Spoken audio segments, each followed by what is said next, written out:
Dan Illman, Mike Beer taking a look at race number 11 at Churchill Downs on Saturday. It's the second of two graded stakes races for two-year-olds on the Churchill card, the Kentucky Jockey Club. Before we take a look at the field, 20% off Black Friday sale at DRF. 20% off just about the entire store, I might add. Head on over to shop.drf.com for your favorite handicapping products and use the coupon code BF 2024. Here's the field for the Kentucky Jockey Club. 10 two-year-olds hoping that maybe they'll be back under the twin spires on the first Saturday in May. Jonathan's Way is already a graded stakes winner over the surface, having won the Iroquois 2 starts back, and maybe the Breeders' Cup Juvenile was just a little bit too tough. Yeah, we'll see. These horses all have a lot to do and a lot to prove in if they're going to go on and run in some bigger races next year. We'll see if any of them can make their way there. At least Jonathan's Way, he's already a graded stakes winner over this track. He's already run a really fast race. He was disappointing at the Breeders' Cup last time. We'll see if he can bounce back. Let's throw up our Timeform US pace projector and see where they project these horses to be after the opening half mile. Timeform US believes this pace will be fast. The number 6, Clock Tower, is a quick horse trained by Wesley Ward. I would expect him to be forwardly placed. First Resort has shown speed on dirt. The number 8, I would expect him to be forwardly placed. Redacted is stretching out, but Mike, to me, even though he was close to the pace in his debut sprinting, I wonder if he can sit. The problem is with this post, they got to make a decision. Yeah, they do. We'll see what they elect to do with that horse. I mean, he had speed in the sprint debut, Dan Redacted did, but he sort of let that pace go. A couple other horses wanted. He let them have it, and he sat just off the pace there before getting run down in the stretch. I mean, I guess their hand is kind of forced here, and maybe that will make this pace go. I guess the other interesting thing about this pace projector is how does it affect Jonathan's Way, who, he wants to be 4, but I didn't think he needed to be on the lead. Well, he showed that in his debut. I know he was pinched pretty badly at the start, but he showed the ability to run by horses, and I think he's a rateable type. I think Timeform US has it just about right, where he'll be tucked in behind the leaders. And if the pace is hot, keep an eye on Filoso, the number 5, who rallied from well out of it to get a minor award in the Breeders' Futurity at Keeneland last time out. Might get a better setup here. Let's start things off with the number 1, He's Not Joking, making the dirt debut. He's one of Canada's better two-year-olds. Here's his win in his 2-turn debut, the Grade 3 Gray Stakes. And I liked what he did here. He made a real smooth move on the second turn, 3-4 wide to get into contention, and made a prolonged bid to keep on going. He's just better than these horses. The Dam was a stakes winner sprinting on dirt in New York, and this is a dirt female family. I think Glitter Woman is the 4th dam or 3rd dam or so. Yeah, there's class and there's distance. If you go back in the pedigree, it's not really up close, but it is in there. Listen, I thought this horse ran really, really well last time, as you've already said. He carried a long run in there, kept going through the stretches, made it seem like distance is no issue. The stakes debut 2 back, I did not think he got a very good trip in there and ran better than it looks. I think this horse is talented, shipping in for a really, really good trainer. He's got a great post here. This is an interesting horse, and he's probably going to be a fair price. We were at Saratoga watching Jonathan's Way, his career debut, and he was the clocker's darling leading up to that race, and he proved them very prescient because he didn't break very well, made a big move on the turn, and kept on going, and he showed improved speed to win the Iroquois second time out, and that was the right way to ride him as the favorite. Joel, you put him right on the front, and he drew clear.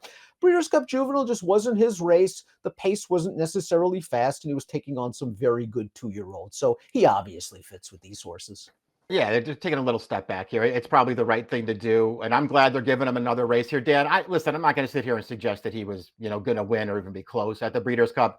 I did think it was pretty surprising the way that Rosario rode him there, because he certainly could have been forward, and it just seemed like they didn't want to go forward in that race. They rated him, and it didn't work out. Going back to the Iroquois, though, I mean, this horse ran really well. That was not a slow pace. He took on several different challengers in that race. He fought everybody off and was still clear under the wire. I thought that was a really, really good performance. Watched his most recent workout for Phil Bauer. He was in behind 2 of his quality fillies. One of them, Too Sharp, came out of the work to be very impressive in winning the Chaluki. And it was as handily a work as a breezing workout is going to look. He was under urging down towards the inside. He never could get to Too Sharp, but I still think it was a fitness building half-mile breeze. Tistastic is the number 3, third last time out in the Street Sense Stakes, Mike. This is a horse that was a stakes winner on turf at Kentucky Downs. Distance is going to be okay. Is this his surface? Yeah, I guess we'll find out here. They're going to switch him back. They did debut him on the main track. He ran that in a really, really tough race there at Saratoga. It's not like he ran poorly. He certainly improved on turf, Dan, but his street sense, that wasn't a bad performance. I mean, he didn't have a lot go right for him early in that race, and he wound up wide, and he made a little bit of an early move in that race, and he just got a little tired through the stretch of that. It wasn't a poor performance at all. And the horse that beat him, Sovereignty for Bill Mott, looks like he's got a lot of ability. I know he was a maiden on the way in, but he also had one of the fastest buyers on the way in. Dapper Moon is the 4. This horse was 4th in the street sense, sort of made a bid into contention getting into the stretch, and then just got a little bit tired late. If you want to make the argument that that was a closer's race, maybe the first move wasn't the best move, and that overall you could give him a few more points. In the Breeders' Futurity, 2 starts back, he was on a hard chase against East Avenue, and maybe he's the kind of horse that likes to sit back and let others do the dirty work. Yeah, it seemed like they wanted to lead with him too in the Breeders' Futurity two back. He just couldn't quite get there. East Avenue was too fast for him. All he could do was chase, and then he got tired. Last time, he's another horse that wound up a little bit wide on the first turn. He had to steady a little bit. He was on the outside. He made an early move. He didn't finish that strongly in there. I mean, that winner, and as you point out, that winner is really good. He just sort of steamrolled this horse at mid-stretch, and then he couldn't hold on for second and third. I'm concerned about distance, Dan. I don't know how far this horse really wants to go, but I do think he can get a better trip this time. Filoso is the number 5. Again, he's the one with the fastest time form U.S. late pace rating, and he's looking for a fast pace, and I'm not sure he really got it last time out in the Breeders' Futurity, a race where he was wired behind the 2 chalks. He was running against East Avenue, who's one of the better 2-year-olds in the country. It was a short stretch at 1 mile and a 16th. Now, he never threatened the winner that day, but at least he was running on at the end, and it just seems like he's slowly getting better with distance and maturity.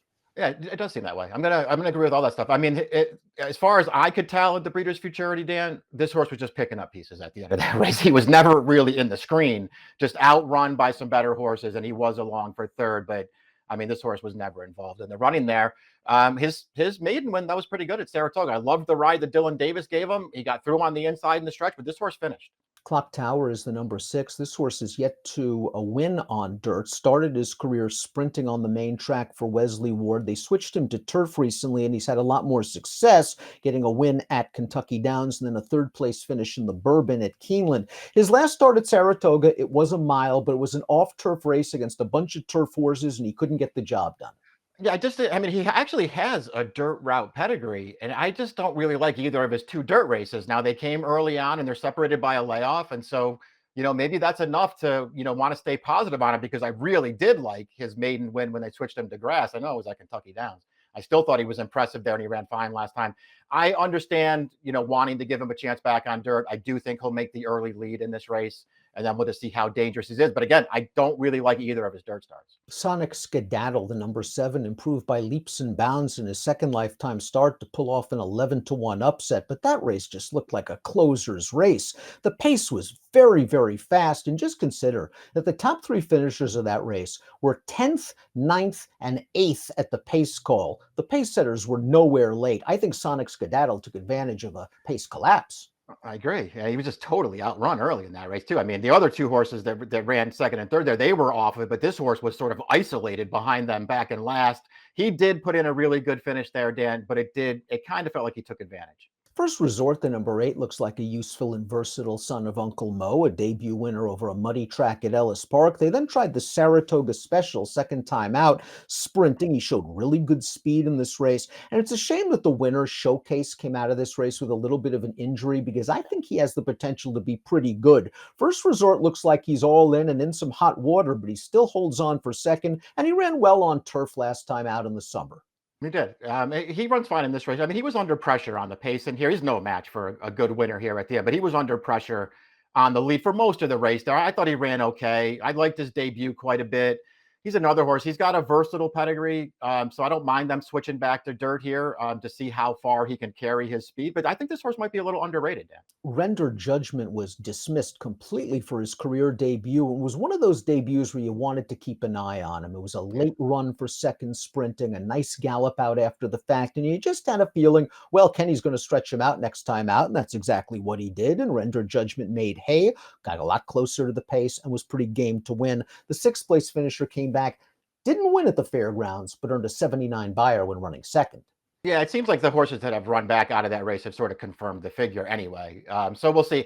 I'm with you. I mean, the debut just looked like one that he needed and that he would get better in his second start. And he did get better with a better trip. To be honest, I felt like he was going to improve more than he did win last time. Then he got the job done, but off of a good trip, he worked really hard to prevail in that race. And completing the field is the number 10 Redacted, who is still a maiden, but boy, did he take a ton of money for his career debut for Dallas Stewart over a sloppy track. He was close to a pretty solid pace. He made a brief lead in the stretch, and then he just couldn't run with the pretty impressive winner. I think this horse has ability. I just wonder if this is a bit too much too soon, especially from a distance and class standpoint, and only start number 2. Seems like, yeah, that's probably the most interesting thing about him is that this is where Dallas is going to run him for a second career start. I mean, I'm not knocking his debut. He ran fine in there, but to me, he was only second best. I didn't really see some kind of big excuse for him, unless you're going to say he hated the wet track. I don't know, man. I didn't love his debut. I'd be kind of surprised if he could beat this field. Let's take a look at our top selections for the Grade 2 Kentucky Jockey Club. Jonathan's Way, already a graded stakes winner at the distance, good tactical speed, and again, in the Breeders' Cup Juvenile, maybe a little bit too conservative. Yeah, maybe. And maybe he's just not that kind of horse. I guess we'll find out more about him here. I think he's talented. I'll take him on top, realizing that he's not going to be an interesting price. And I think you have the interesting price in the race. Then I got your horse second. I think that horse, he's a horse I definitely want to use in here. Yeah, I like the way He's Not Joking won his 2-turn debut. I think he was more mature than I've seen him in his sprint races, where he was kind of flopping back to his left lead at the end.